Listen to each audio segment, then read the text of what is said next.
ইনভেস্টিংত mistake হৈ আছে নেকি? যদি হৈ আছে এই 5টা মিস্টেক আপুনি এভয়েড কৰক আৰু আপোনাৰ ইনভেস্টিং জাৰ্নিটো এটা ভাল পদ্ধতিৰে আগুৱাই লৈ যাওক। সো এই 5টা মিস্টেক কি আমি এভয়েড কৰিব লাগিব এই ভিডিঅ'টোত আমি গম পাম। সো নমস্কাৰ সকলোকে, ঘূৰি আহিছোঁ নতুন এটা ভিডিঅ' লৈ আৰু আপোনালোকে চাই আছে ফিন অসম ইউটিউব চেনেল। সো বলক আজি আমাৰ এই ভিডিঅ'টো দেৰি নকৰাকৈ ষ্টাৰ্ট কৰোঁ। নাম্বাৰ 1 মিস্টেকস হ'ল FOMO, ফিয়াৰ of Mising out. Basically কি হয়, মাৰ্কেটত যেতিয়া নতুন বিগিনাৰ্ছবোৰ আহে তেওঁলোকে কি কৰে, মাৰ্কেট ওপৰত গৈ আছে দেখি তেওঁলোকে কি কৰে, যেতিয়া মাৰ্কেট ওপৰত গৈ আছে তেওঁলোকে তেতিয়া ইনভেস্ট কৰে। সো এইটো এটা বহুত ভুল ধাৰণা, কাৰণ মাৰ্কেট ওপৰত গৈ আছে মানে মাৰ্কেট তলতো আহিব।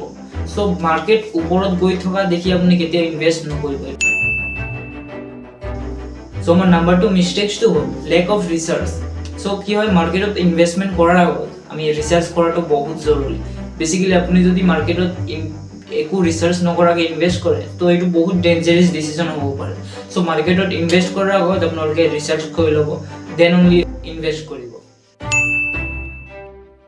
সো নাম্বাৰ 3 মিস্টেকস হ'ল অভাৰ কনফিডেন্স। বেসিক্যালি কি হয়, মাৰ্কেটত যদি কোনোবা প্ৰথমে প্ৰফিট বনাইছে পাষ্ট টাইমত আৰু তেওঁলোকে কি কৰে, এতিয়া নতুনকৈ ইনভেষ্টমেন্ট কৰিম বুলি ভাবিছে আৰু তাত তেওঁলোকে কি কৰে, তেওঁলোকৰ সকলোবোৰ যিখিনি পুঁজি আছে তেওঁলোকে লগাই দিয়ে। আৰু এইটো এটা বহুত ভুল মিষ্টেক, কিয়নো আপুনি যদি আগত প্ৰফিট কৰিছে তাৰ মানে এইটো নহয় যে আপুনি এতিয়াও প্ৰফিট কৰিব। ইয়াত লছো হ'ব পাৰে, কাৰণ মাৰ্কেট হ'ল জিৰ' চাম গেম। ইয়াত যদি প্ৰফিট হৈছে কেতিয়াবা লছো হ'ব। সো মাৰ্কেটত আপুনি আগত প্ৰফিট কৰিছে বুলি এতিয়া আপুনি প্ৰফিট কৰিব ভাবি আপোনাৰ সকলোবোৰ পইচা লগাই নিদিব। নাম্বাৰ 4 হ'ল ইগনোৰিং লং টাৰ্ম গ'ল।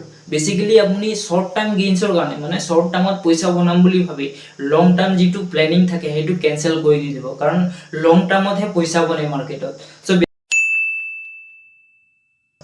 সো নাম্বাৰ 5 মিস্টেকসটো হ'ল নট ডাইভাৰ্সিফাইং ইয়োৰ পোৰ্টফলিঅ'।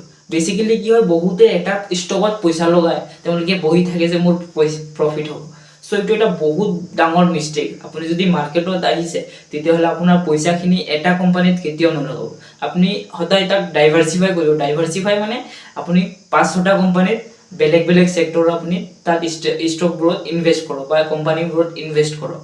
সো তেতিয়াহ'লে আপোনাৰ কি হয়, যদি এটা কোম্পানীত লছ হৈ আছে আৰু এটা কোম্পানী সেইটো কভাৰ কৰি দিয়ে, আৰু যদি আপুনি এটা কোম্পানীতে গোটেই পইচা লগাই দিয়ে সেইটো যদি লছ যায় আপোনাৰ কেপিটেলটো গোটেই লছ যাব। সো মেইন কথা হ'ল এই 5টা মিস্টেক আপোনালোকে কেতিয়াও নকৰিব। যদি ভিডিঅ'টো ভাল লাগিছে ভিডিঅ'টো লাইক কৰি দিব, চেনেলটো সাবস্ক্ৰাইব কৰি দিব, নতুন চেনেল হয়।